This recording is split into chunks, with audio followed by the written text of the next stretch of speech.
The Coming Out of Maggie by O. Henry. Every Saturday night, the Clover Leaf Social Club gave a hop in the Hall of the Give and Take Athletic Association on the East Side. In order to attend one of these dances, you must be a member of the Give and Take, or, if you belong to the division that starts off with the right foot in waltzing, you must work in Rhinegold's paperbox factory. Still, any Clover Leaf was privileged to escort or be escorted by an outsider to a single dance. But mostly each Give and Take brought the paperbox girl that he affected, and few strangers could boast of having shaken a foot at the regular hops.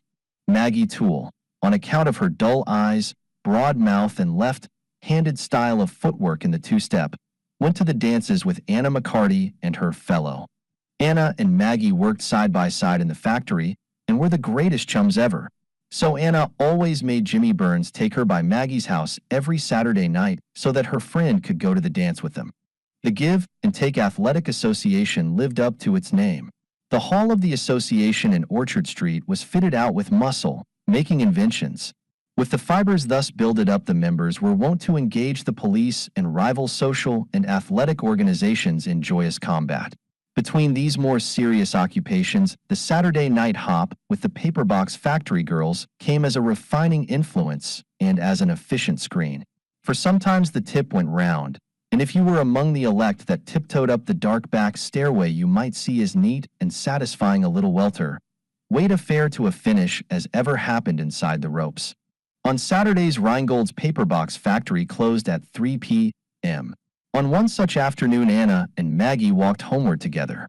At Maggie's door, Anna said, as usual, "Be ready at 7, sharp, Mag, and Jimmy and me'll come by for you." But what was this? Instead of the customary humble and grateful thanks from the non-escorted one, there was to be perceived a high-poised head, a prideful dimpling at the corners of a broad mouth, and almost a sparkle in a dull brown eye. "Thanks, Anna," said Maggie, "but you and Jimmy needn't bother tonight. I've a gentleman friend that's coming round to escort me to the hop." The comely Anna pounced upon her friend, shook her, chided, and beseeched her. Maggie Toole catch a fellow. Plain, dear, loyal, unattractive Maggie, so sweet as a chum, so unsought for a two-step or a moonlit bench in the little park. How was it? When did it happen? Who was it? "You'll see tonight," said Maggie, flushed with the wine of the first grapes she had gathered in Cupid's vineyard. "He's swell all right. He's 2 inches taller than Jimmy and an up-to-date dresser. I'll introduce him, Anna, just as soon as we get to the hall." Anna and Jimmy were among the first Clover Leafs to arrive that evening. Anna's eyes were brightly fixed upon the door of the hall to catch the first glimpse of her friend's catch. At 8:30, Miss Toole swept into the hall with her escort.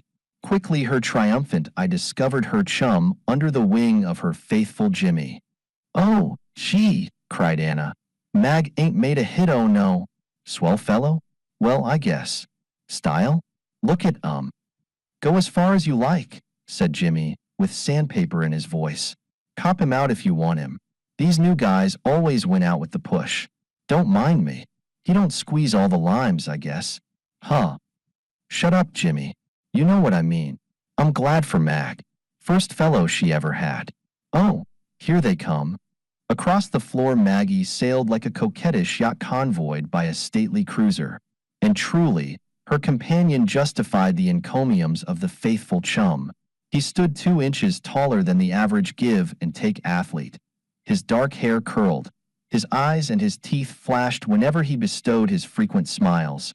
The young men of the Clover Leaf Club pinned not their faith to the graces of person as much as they did to its prowess, its achievements in hand-to-hand conflicts, and its preservation from the legal duress that constantly menaced it.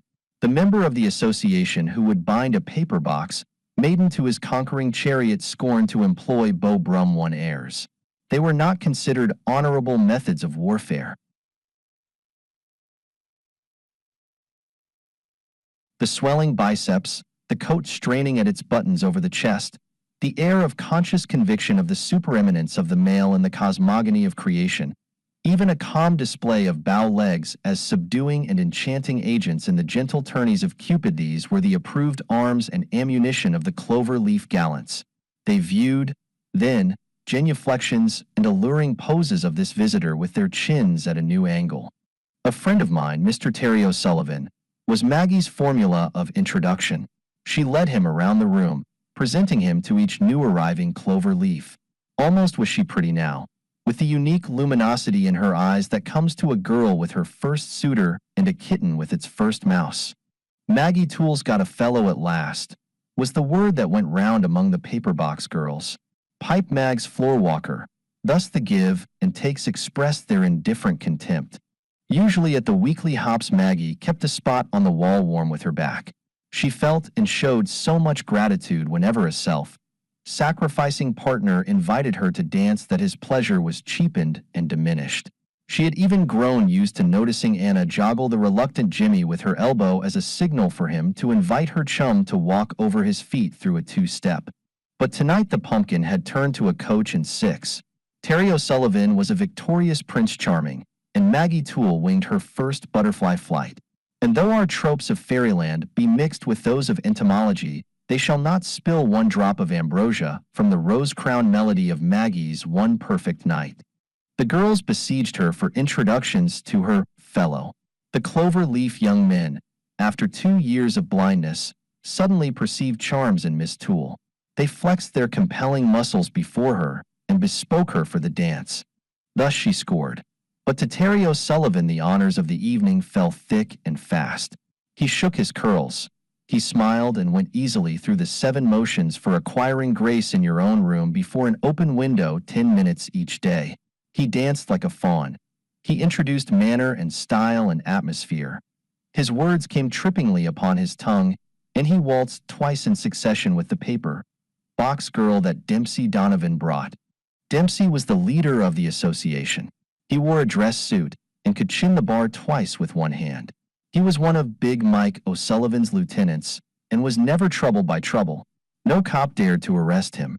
Whenever B broke a pushcart man's head or shot a member of the Heinrich B. Sweeney Outing and Literary Association in the kneecap, an officer would drop around and say, "The Captain D like to see ye a few minutes round to the office when ye have time, Dempsey me boy." But there would be sundry gentlemen there with large gold fob chains and black cigars, and somebody would tell a funny story, and then Dempsey would go back and work half an hour with the 6-pound dumbbells. So, doing a tightrope act on a wire stretched across Niagara was a safe terpsichorean performance compared with waltzing twice with Dempsey Donovan's paperbox girl. At 10 o'clock, the jolly round face of Big Mike O'Sullivan shone at the door for 5 minutes upon the scene. He always looked in for 5 minutes, smiled at the girls, and handed out real perfectos to the delighted boys. Dempsey Donovan was at his elbow instantly, talking rapidly. Big Mike looked carefully at the dancers, smiled, shook his head, and departed. The music stopped. The dancers scattered to the chairs along the walls. Terry O'Sullivan, with his entrancing bow, relinquished a pretty girl in blue to her partner and started back to find Maggie. Dempsey intercepted him in the middle of the floor. Some fine instinct that Rome must have bequeathed to us caused nearly everyone to turn and look at them. There was a subtle feeling that 2 gladiators had met in the arena. 2 or 3 give and takes with tight coat sleeves drew nearer. "One moment, Mr. O'Sullivan," said Dempsey. "I hope you're enjoying yourself. Where did you say you live?" The 2 gladiators were well matched. Dempsey had, perhaps, 10 pounds of weight to give away. The O'Sullivan had breadth with quickness. Dempsey had a glacial eye, a dominating slit of a mouth, an indestructible jaw, a complexion like a belle's, and the coolness of a champion. The visitor showed more fire in his contempt and less control over his conspicuous sneer. They were enemies by the law written when the rocks were molten. They were each too splendid, too mighty, too incomparable to divide preeminence. One only must survive. "I live on Grand," said O'Sullivan insolently, "and no trouble to find me at home. Where do you live?" Dempsey ignored the question. "You say your name's O'Sullivan," he went on. "Well, Big Mike says he never saw you before." "Lots of things he never saw," said the favorite of the hop. "As a rule," went on Dempsey, huskily sweet, "O'Sullivans in this district know one another. You escorted one of our lady members here, and we want chance to make good. If you've got a family tree, let's see a few historical O'Sullivan buds come out on it." Or do you want us to dig it out of you by the roots? Suppose you mind your own business, suggested O'Sullivan blandly. Dempsey's eye brightened. He held up an inspired forefinger as though a brilliant idea had struck him. I've got it now, he said cordially. It was just a little mistake. You ain't no O'Sullivan. You are a ring-tailed monkey. Excuse us for not recognizing you at first. O'Sullivan's eye flashed. He made a quick movement, but Andy Geoghegan was ready and caught his arm. Dempsey nodded at Andy and William McMahon, the secretary of the club, and walked rapidly toward a door at the rear of the hall. Two other members of the Give and Take Association swiftly joined the little group. Terry O'Sullivan was now in the hands of the Board of Rules and Social Referees. They spoke to him briefly and softly and conducted him out through the same door at the rear. This movement on the part of the Clover Leaf members requires a word of elucidation. Back of the association hall was a smaller room rented by the club. In this room, personal difficulties that arose on the ballroom floor were settled, man to man, with the weapons of nature under the supervision of the board. No lady could say that she had witnessed a fight at a Clover Leaf hop in several years. Its gentlemen members guaranteed that. So easily and smoothly had Dempsey and the board done their preliminary work that many in the hall had not noticed the checking of the fascinating O'Sullivan's social triumph. Among these was Maggie. She looked about for her escort. "Smoke up," said Rose Cassidy. "Wasn't you on? Demps Donovan picked a scrap with your Lizzie boy, and they've waltzed out to the slaughter room with him. How's my hair look done up this way, Mag?" Maggie laid a hand on the bosom of her cheesecloth waist. "Gone to fight with Dempsey," she said, breathlessly. "They've got to be stopped. Dempsey Donovan can't fight him. Why? He'll kill him." "Ah, what do you care?" said Rosa. "Don't some of 'em fight every hop?" But Maggie was off, darting her zigzag way through the maze of dancers. She burst through the rear door into the dark hall, and then threw her solid shoulder against the door of the room of single combat. It gave way, and in the instant that she entered her eye caught the scene, the board standing about with open watches. Dempsey Donovan in his shirt sleeves dancing, light-footed, with the wary grace of the modern pugilist, within easy reach of his adversary. Terry O'Sullivan standing with arms folded and a murderous look in his dark eyes. And without slacking the speed of her entrance, she leaped forward with a scream, leaped in time to catch and hang upon the arm of O'Sullivan that was suddenly uplifted, and to whisk from it the long, bright stiletto that he had drawn from his bosom. The knife fell and rang upon the floor. Cold steel drawn in the rooms of the Give and Take Association. Such a thing had never happened before. Everyone stood motionless for a minute. Andy Geoghegan kicked the stiletto with the toe of his shoe curiously, like an antiquarian who has come upon some ancient weapon unknown to his learning. And then O'Sullivan hissed something unintelligible between his teeth. Dempsey and the board exchanged looks. And then Dempsey looked at O'Sullivan without anger, as one looks at a stray dog, and nodded his head in the direction of the door. "The back stairs, Giuseppe," he said, briefly. "Somebody'll pitch your hat down after you." Maggie walked up to Dempsey Donovan. There was a brilliant spot of red in her cheeks, down which slow tears were running, but she looked him bravely in the eye. "I knew it, Dempsey," she said, as her eyes grew dull even in their tears. "I knew he was a guinea. His name's Tony Spinelli. I hurried in when they told me you and him was scrappin'. Them guineas always carries knives. But you don't understand, Dempsey. I never had a fellow in my life.